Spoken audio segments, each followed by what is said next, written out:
Hello again. Welcome back to the channel and episode number 3. Today we'll be discussing portfolio and I'll be sharing my thumb rule for building a portfolio. So please watch this video till the end. What is portfolio?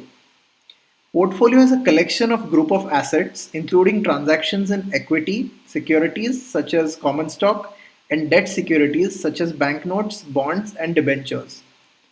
In simple words, whenever you invest in any investment avenue like equity, mutual fund, gold, real estate, and debt funds, you are adding to your personal portfolio or managing your portfolio. A portfolio is a place where you can track your investments only if they're in electronic format. So if you purchase anything from the stock market, then it would be reflected in your demat account. Also, if you purchase gold ETF, it would also be reflected in your demat portfolio.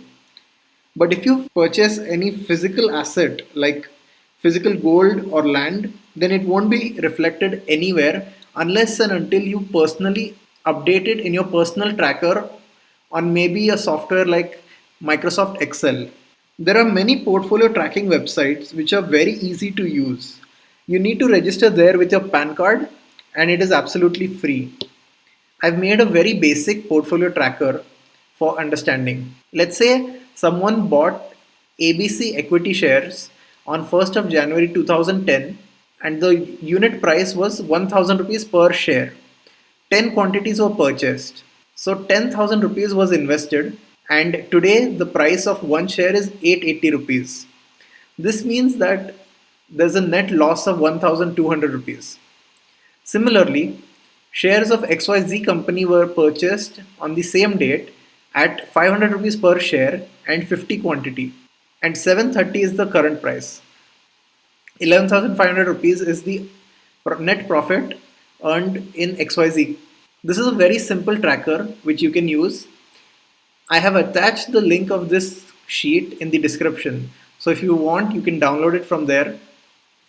Now I'd like to disclose my general thumb rule of portfolio, which I've learned from my mentor over the years. I have used this in my initial years and you may want to use it too. So basically, your current age should be the amount of money exposed to debt funds.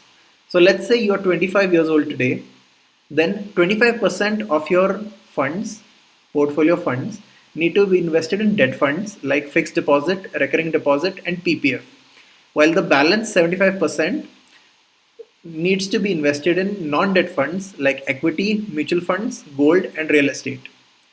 As you grow older, at 35 years old, you need to increase your debt fund exposure to 35% and reduce your non-debt fund exposure to 65%. Likewise, when you turn 45, your non-debt fund exposure would be only 55%. So basically, the concept behind this idea is that as you're young, you have youth and you have freedom to take those financial risks, but make sure that they are calculated risks.